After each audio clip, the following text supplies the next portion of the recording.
Welcome to The Local, where John, a property investor, and Matt, a property developer, are doing what men down the pub do best, discussing confidently a topic they actually know very little about.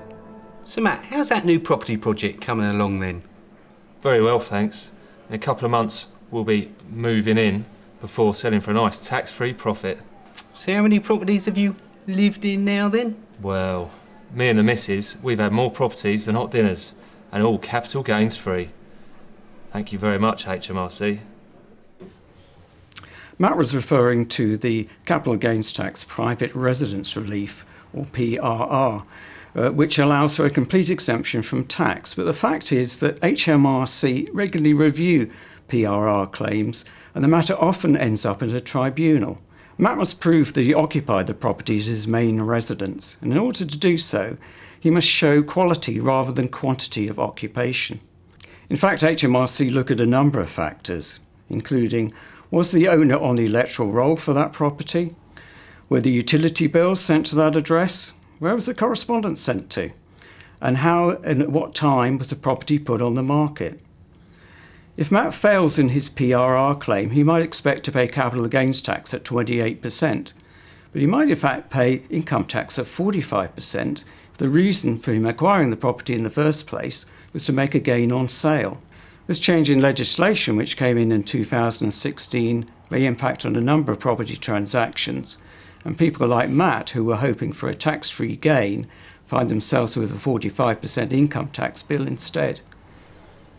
What about you then, John? How's the property empire building going? Up to 43 properties now. You know my motto: buy, do up, gear up, repeat. Buy, do up, gear up, repeat. And not a tax bill in sight. What about that new rule, though? What new rule's that then? You know, they're abolishing mortgage interest relief, aren't they? What are you talking about? I'm sure that's what I heard. John's reaction to the impending cuts to mortgage tax relief is a common one. There has been a very significant change in the rules to mortgage interest relief on let residential property, which takes effect from April 2017. The old long-established rule is that interest relief on let property is deducted as any other expense in full against rental income. This means that the effective rate of tax relief can be as high as 45% for top-rate taxpayers. Therefore, if you have no remaining profit or enough to be covered by personal allowances, there would be no tax to pay. So is this fair? Well, tax and fair don't necessarily go hand in hand, and the government make the point that if you were to borrow money to build up a share portfolio, the interest expense would not be allowable. So why should this be the case to build up a property portfolio? So is there any good news in this? Well, to be honest, not really. But at least it's being phased in over a 4-year period through to April 2020, and it doesn't apply to commercial property. So how does this new rule actually work then? Well, instead of getting a full deduction for interest costs against your rental profit, you'll receive a tax credit of 20% against your tax bill. To put some numbers on this to illustrate the point, say if you had profits of £100,000 and interest costs of £90,000. This would be covered by personal allowances and no tax would be due. Fast forward a couple of years and the same figures would lead to a tax liability of around £11,000. So John could end up with no or very little economic profit and a tax rate in excess of 100%. I don't think he's going to be very happy, do you? So you're telling me I could have a tax bill even though I've got no economic profit and a tax rate in excess of 100%? I'm not happy. Yeah, you should try that in copulating, mate. In copulating? I think that means something else, mate. Oh, whatever. It's the same thing, really. It's all about protecting your assets. Anyway, if it gets me round the new rules, then count me in. What about that capital gains, though? I don't know, mate. So why should John consider the transfer of his property business into his company, or as we call it, incorporation? In his discussions with Matt, they have focused on the reduction of mortgage interest relief that he now receives. His substantially increased personal tax bill may be enough on its own to take John down the incorporation path, but there are other benefits too. For example, if you're running a property portfolio on a growth basis, and by that we mean that the profits are being reinvested back into the business, you will want to pay as little tax as possible. Obviously, that will give you more money to reinvest. With corporation tax rates already down to 20% and the current promise of further cuts to a historic low of 17%, you can see how much quicker the accumulation of profits will arise in a company compared to the personal tax rates of 45%. Add to that the ease of tax planning for his family and the use of the new dividend tax-free allowances, and you can see that the benefits are already tipped in favour of incorporation. But the good news does not stop there. Part of the mechanics of the incorporation process is that the company will acquire the properties at their current market value.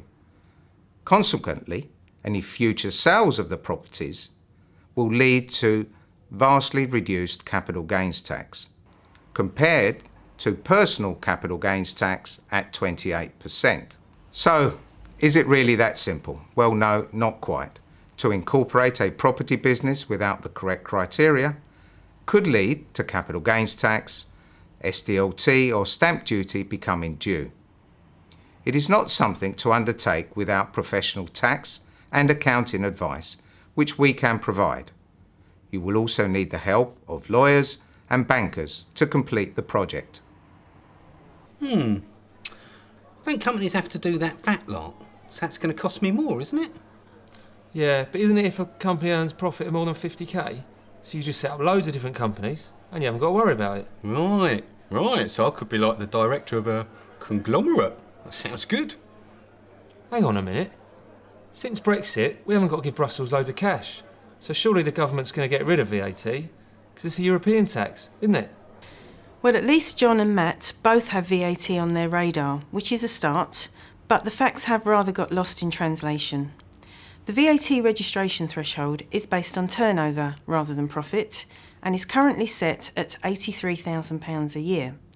It goes up each year at budget time, and that's where it's been since April 2016. More importantly, however, it's based on taxable turnover, and as John's business is property investment, he generates exempt income. So in fact, VAT registration could never apply to him, and he could never be eligible to be registered either. Matt, however, as a property developer, generates income which could benefit from VAT registration if he's developing new residential property, converting to residential, or creating additional residential units. Because if he was VAT registered and sold those properties, there would be no VAT to pay on the sale, but he would be able to claim back his input tax, the VAT on his costs. Matt also introduces the thorny subject of artificial separation of business to remain under the VAT registration threshold, also known as disaggregation. You won't be surprised to learn that HMRC take an extremely dim view of this, where the purpose is tax avoidance, VAT avoidance in this case. But actually there are often sound commercial reasons why a business should be separated or could be separated. And the key to defending an allegation of artificial separation is to ensure that the VAT position has been fully considered at the outset and that documentary evidence is held to show the commercial rationale. That's where the help of a trusted VAT advisor can make all the difference. As for the Brexit comment, well, it really is just speculation. We have no reason to think that VAT will be abolished, and I, for one, am fairly certain it won't be. We do expect tweaks and changes to the domestic law once we don't have to be governed by European law, and certainly for businesses trading cross-border there will be significant change, but VAT is here to stay. Of course, the good news is that HMRC are abolishing tax returns soon, because we're all going digital. I don't get it. Digital? How are they going to know how much tax we've got to pay? I don't know. Maybe they're going to fit a chip in our brains so they know what we're thinking, like that Big Brother. Sorry to correct you, John, but the introduction of the Making Tax Digital campaign will not result in the abolition of tax returns. When the Chancellor said that he was getting rid of self-assessment in the budget, people thought, brilliant, I won't need to do a tax return anymore. On the contrary, it's going to be a bit of a nightmare for John. He will instead have to deliver a reasonably robust set of accounts and tax returns on a quarterly basis. So instead of preparing returns annually, he will have to do it 4 times a year. HMRC's big idea is that by reporting in real time, businesses will know how much tax they owe and will be able to budget accordingly. On 15th of August 2016, HMRC published a number of consultation documents. These were mostly negatively received, but this does not seem to have deterred HMRC.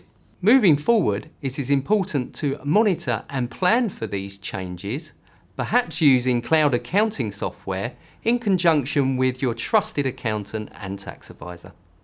Big Brother? Yeah, right. Maybe they're watching us now.